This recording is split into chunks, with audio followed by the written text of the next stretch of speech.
Salam,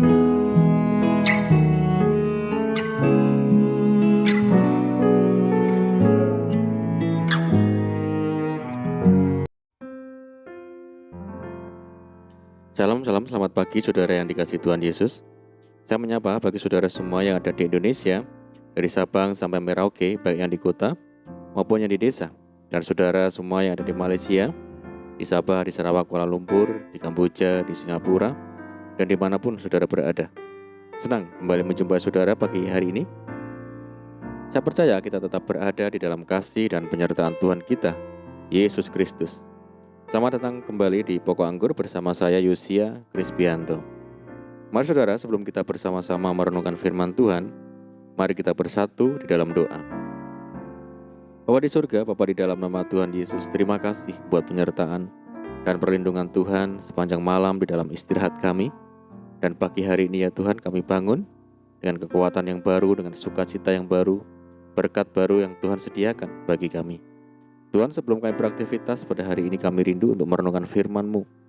Ajar kami ya Tuhan, terangi hati kami dengan firman Tuhan. Ajar kami Roh Kudus agar kami mengerti dan memahami semua kehendak Tuhan bagi kami. Terima kasih ya Tuhan. Ini doa kami ya Tuhan. Hanya di dalam nama Tuhan Yesus kami berdoa. Amin.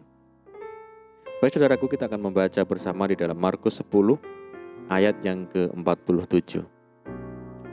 Ketika didengarnya bahwa itu adalah Yesus orang Nazaret, mulailah ia berseru, "Yesus, anak Daud, kasihanilah aku." Puji Tuhan. Saudaraku, manusia tidak pernah lepas dari persoalan atau masalah. Setiap hari, kita harus diperhadapkan dan bergumul dengan masalah, di mana besar kecilnya masalah sangat tergantung dari cara pandang kita terhadap masalah itu sendiri. Seringkali kita menganggap bahwa masalah yang kita hadapi lebih besar daripada yang dihadapi orang lain. Padahal hal itu belum tentu benar, saudara. Ada orang lain yang masalahnya jauh lebih besar dari yang kita hadapi, tetapi ia masih bisa bersikap tenang, seolah-olah tidak terjadi apa-apa, karena ia pintar menyembunyikan masalahnya. Sementara sering kita sendiri panik, stres, dan khawatir. Jadi hal ini menegaskan bahwa yang penting di sini bukanlah besar kecilnya masalah, namun bagaimana respon atau sikap hati kita saat menghadapi setiap masalah. Saudaraku, ada seorang bernama Bartimeus. Bartimeus adalah contoh orang yang menghadapi masalah sangat berat di dalam hidupnya, karena ia buta sejak lahir. Tetapi Bartimeus menghadapi masalah itu dengan tenang, karena ia membawa permasalahannya kepada orang yang tepat, yaitu Tuhan Yesus, sumber segala pertolongan. Bartimeus berasal dari kata Bar dan Timeus, yang berarti anak Timeus. Keberadaan Bartimeus di tengah lingkungan sangat tidak diperhitungkan. Ia disepelekan dan diremehkan oleh karena kebutaannya dan pekerjaannya yang hanya pengemis. Tetapi Tuhan Yesus berkenan atasnya sehingga mujizat dinyatakan di dalam hidupnya. Mengapa Tuhan Yesus berkenan menyembuhkan Bartimeus? Yang pertama adalah memiliki pengenalan yang benar tentang Tuhan. Ketika mendengar bahwa Tuhan Yesus sedang lewat, berserulah ia, "Yesus anak Daud, kasihanilah aku." Bartimeus menyebut Yesus dengan gelar mesianik, yaitu anak Daud. Seruannya sekaligus sebagai bentuk pengakuan atas kemesiasan Yesus. Yesus sendiri berkata, "Aku, Yesus, telah mengutus malaikatku untuk memberi kesaksian tentang semuanya ini kepadamu bagi jemaat-jemaat. Aku adalah tunas, yaitu keturunan Daud, bintang timur yang gilang gemilang." Hal ini sebagai penegasan bahwa Yesus adalah Mesias itu sendiri, bukan sebagai orang yang ditunjuk menjadi Mesias. Meskipun Bartimeus buta secara lahiriah, tetapi ia tidak buta rohani. Saudara, Bartimeus tidak hanya menyebut Yesus sebagai anak Daud. Beberapa sebutan juga dipakai olehnya untuk Tuhan Yesus, yaitu orang Nazaret dan juga Rabuni. Hal itu semakin mempertegas bahwa Bartimeus memiliki pengenalan yang benar terhadap pribadi Tuhan Yesus, yang adalah Mesias yang kedatangannya untuk menggenapi nubuatan Nabi Yesaya. Pada waktu itu mata orang-orang buta akan dicelikkan, dan telinga orang tuli akan dibuka. Banyak orang mengenal tentang Tuhan Yesus sebatas pengetahuan atau mendengar dari kata orang saja, saudara. Yang Tuhan kehendaki adalah kita mengenal Dia secara pribadi, melalui pengalaman hidup, berjalan bersamanya. Tertulis, sebab aku menyukai kasih setia dan bukan korban sembelihan, dan menyukai pengenalan akan Allah lebih daripada korban-korban bakaran. Dan yang kedua adalah Bartimeus tidak mudah menyerah.